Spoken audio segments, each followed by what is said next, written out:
बार दीप पूछे 26,000 के ऊपर क्या, तो बस एक ही जवाब है, तेजी। अपडेट करके डाला है, और अगर आपको लग रहा है कि जो प्रीवियस स्टडी के फिगर्स आए 10,000 के ऊपर तेजी है, कोई टेंशन की बात नहीं है इस समय तो।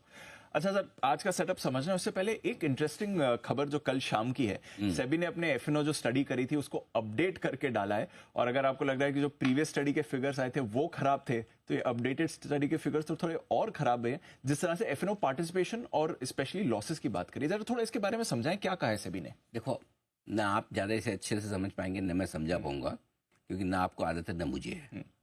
हम तो नहीं, इसकी नहीं बोल रहा हूँ, दूसरी चीज अच्छा, बोल रहा हूँ। कोई भी खराब आदत हो, हाँ, कोई भी, हाँ, कोई भी एडिक्शन हो, हाँ, कोई भी लत हो, किसी भी चीज की आदत हो, ठीक है, चाहे जो छोटी से छोटी लत किसी की चाय पीने की हो सकती है और किसी की बाकी तरल पदार्थ की, ठीक है ना। होता क्या है, शुरू में आपको 1 या 2 चाय पीने से भी आपको किक मिलने लगती है। यस। फिर जब तक 5-7 न पिए तब तक फिर थोड़ी हर घंटे में लगती है ना, बढ़ती रहती है, क्वांटिटी बढ़ती रहती है। करेक्ट। और वो हर एडिक्शन में यही फिट होता है, फ्रीक्वेंसी और क्वांटिटी दोनों बढ़ती रहती है। सही बात है, वही तो एडिक्शन है। अगर आपको पता है कि चीज गलत है और अगर आप उसकी फ्रीक्वेंसी कम कर लो और क्वांटिटी कम कर लो, तो फिर वो लती क्या हुई? करेक्ट, सही बात है, फिर तो बात ही खत्म हो गई ना।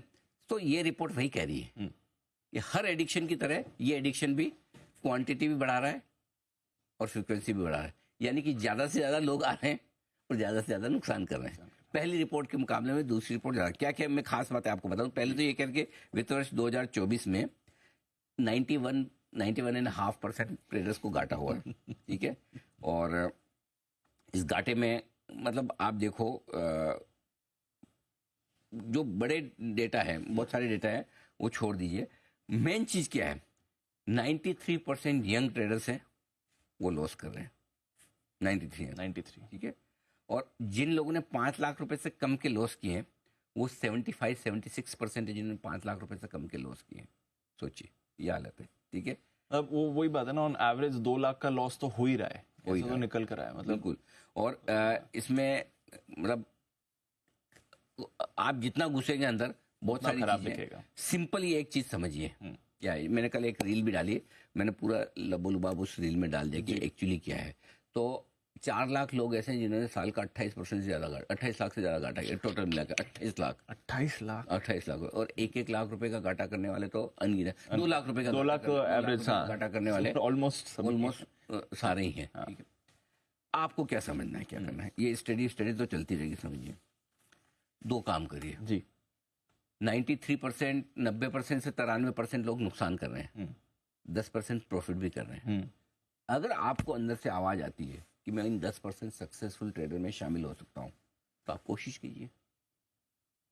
आपके अंदर से आवाज आती है कि मैं भाई साहब, मैं दीप भंडारी या मैं अनिल सिंह में कुछ तो खास बात है, मैं उस 10% में शामिल होकर बताऊंगा और मैं कर सकता हूं और मेहनत करूंगा, स्किल्स डेवलप करूंगा, लगा रहूंगा, सीखूंगा और डिसिप्लिन के साथ में ट्रेड करूंगा और मैं उसमें शामिल होकर, तो 10% बना भी रहे, 7% बना भी रहे। करेक्ट। उसका फॉर्मूला क्या है? देखिए दीप, सिंपल सी चीज है। लाइफ में बहुत सारी चीजें ऐसी होती है जो आप किसी के कहने से नहीं मानते, करके ही मानते। जैसे कि हर बाप अपने बेटे को बोलेगा गाड़ी तेज मत चलाना, लेकिन जब वो बेटा था तब उसने भी तेज चलाई थी, करा था, है ना, ऐसे ही सीखे हैं सब। ऐसे। लेकिन एक आध बार ठुकेगी लगेगी तो उसको जो लेसन मिलता है ना खुद करने, गलती करने का, वो लेसन कहीं नहीं है। इसलिए आप कितना ही बोल दे अपने बच्चों को, और आजकल तो युवा हैं सारे के सारे, जो 30 साल के कम के लोग वही कर रहे हैं। उनकी 31% भागीदारी थी, 43%, आधे हुए हो गए, आधे मतलब वही है। ऐसे में क्या है, आप मना मत करो। मैं हमेशा ये बोलता हूँ, किसी को मना मत करो। मना करने से, क्योंकि देखो लाइफ में 2 चीजें आप कर सकते हैं हमेशा, उसकी 2 कंडीशन पूरी होनी चाहिए। कंडीशन नंबर 1, वो लीगल होना चाहिए। तो क्या एफएनओ ट्रेडिंग लीगल है? जवाब है हाँ। और कंडीशन नंबर 2, उसमें पैसा बनना चाहिए। अगर दोनों कंडीशन सेटिस्फाई है तो क्यों नहीं करनी चाहिए? सही बात है, करेक्ट। सो अगर दूसरी कंडीशन पैसा है कि नहीं, ये कैसे पता चलेगा? जब तक नहीं करेंगे तब तक नहीं। उसका फॉर्मूला बताओ। आपके पास 100 रुपए है, 20 रुपए अलग, 80 अलग। 80% आपका इन्वेस्टमेंट होगा, और 80% इन्वेस्टमेंट कहाँ होगा? वो म्यूचुअल फंड में करिएगा। शेयर मत लीजिएगा, नहीं तो वो ट्रेडिंग के लॉस में शेयर बिक जाएंगे। 80% आप अलग म्यूचुअल फंड में डालिए, 20% आप ट्रेडिंग के लिए रखिए, और आप कोशिश करिए कि उस 8 से 10% वाली कैटेगरी में आप आ सकते हैं जो सक्सेसफुल इन्वेस्टर है। और ये मान के करिए कि जैसे आप वेगास जाते हैं, मकाऊ जाते हैं, या डेल्टिन में जाते हैं, तो उतने ही पैसे रख के जाते हैं कैसीनो में कि जितने आप छोड़ बस वापस आने के लिए बचा के, है ना, जितने खोने उतने ही लेके जाते हैं, बराबर। तो इसमें आप उतने ही पैसा लगाएं जितना आप खोने को तैयार हैं। और अगर उसमें आपको लगता है कि मैं सीख गया हूं, समझ गया हूं, पैसा बनाने की मुझे कॉन्फिडेंस बढ़िया है, तो आप वो आगे बढ़ाइए। नहीं, और ये जब खत्म हो जाएगा तो मैं बाहर हो जाऊंगा, और नहीं तो मेरा 80% इन्वेस्टमेंट है, वो बाकी का 20% भी कवर करके दे देगा जो मैं वहां लॉस करके आया। मना करने से नहीं होगा काम। आप नेक्स्ट जनरेशन को मना करोगे ना, वो बोलेगा वो बापू सेहत के लिए हानिकारक है, वैसा वाला हाल है। बोलेगा ये ओल्ड डेटेड हो गया है, समझता नहीं, आजकल पूरी दुनिया यही कर रही है, मुझे मना कर रहे हैं। ठीक है ना, बोले सबके बाप तो अलाउ कर रहे हैं, मेरा बाप ही मना कर रहा है। एग्जैक्टली, है ना। सो इसलिए हाँ, बस ये अगर आप फेल हो तो थैंक यू वेरी मच, एक मैंने ट्राई किया था, हमसे ना हो पाया, कोई बात नहीं, हम इन्वेस्टमेंट करेंगे, कुछ और करेंगे, सिंपल। ये यही तरीका है, और कोई तरीका नहीं दी ये। और वो उधार लेके जो करते हैं, लेवरेज करके, वो सुसाइड करने के हजारों तरीके, उसमें से एक ये भी है कि आप घर का सोना बेच के पिताजी के पीएफ के पैसे, ना, जो मैंने बोला था, एफडी तोड़ के, नौकरी छोड़, एफडी तोड़, सोना बेच, उधार ले, ये 4 चीजें, ये जरा लिखो यार बराबर से एकदम, है लिखो, ये काम कभी ना करें जी। नौकरी छोड़, एफडी तोड़। एक आप नौकरी छोड़ के ट्रेडिंग कर रहे हैं, एफडी तोड़, एफडी का पैसा तोड़ के ट्रेडिंग में डाल रहे हैं, सोना बेच, अपना घर का सोना बेच के, और चौथा उधार लेके। ये 4 चीजें लाइफ में नहीं करनी ट्रेडिंग में। इन 4 चीजों के अलावा आपको करना है। अभी मैं गया था, कहाँ, एक छोटी बच्ची थी, निहारिका नाम था उसका, मेरे को नाम भी याद है, तो खड़े हो कि सर वो ऑप्शन सेल कैसे, ऑप्शन सेल में बहुत पैसा, मतलब क्या करना चाहिए। मैंने पूछा बेटा पैसा किसका, तुम्हारा या पापा का है? बोले पापा का। मैं कहा मजे करो, जब तक पापा दे रहे करते रहो।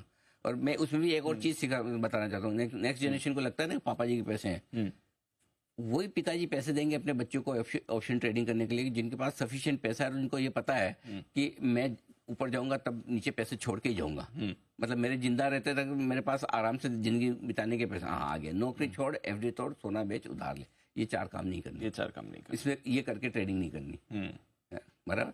तो मैंने उनको बोला कि इसका फॉर्मूला सिंपल, हर मैं पिताजी को बताना चाहता हूँ, हर पेरेंट जिसके पास अच्छे पैसे हैं वो एक मंत्र नोट करके रख ले।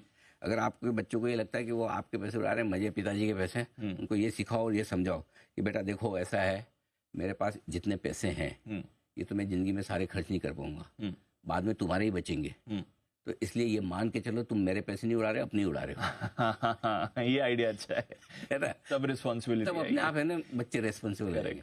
उनको जिस दिन ये अरे मेरा ही है क्या, तो मुझे एफएनओ ट्रेडिंग में नहीं उड़ाना है, बोले ये एफडी मेरी होती, ये सोना मेरा ही होता था, है ना।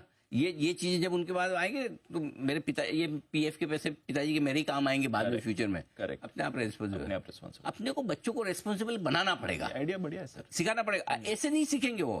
हम कोई चीज के लिए मना करोगे नहीं सीखेंगे जिंदगी में, लेकिन उनको समझाओगे ना और करने दोगे ना, 10% दे, बोले तू इसमें से बना के दिखा, चल ये लाख रुपए पकड़ करके दिखा, ठीक है ना, बस वैसा है। एनीवे, तो चलिए थोड़ी हम भावनाओं में बह गए, आगे बढ़ते हैं। नहीं बड़ा अच्छी सीख है।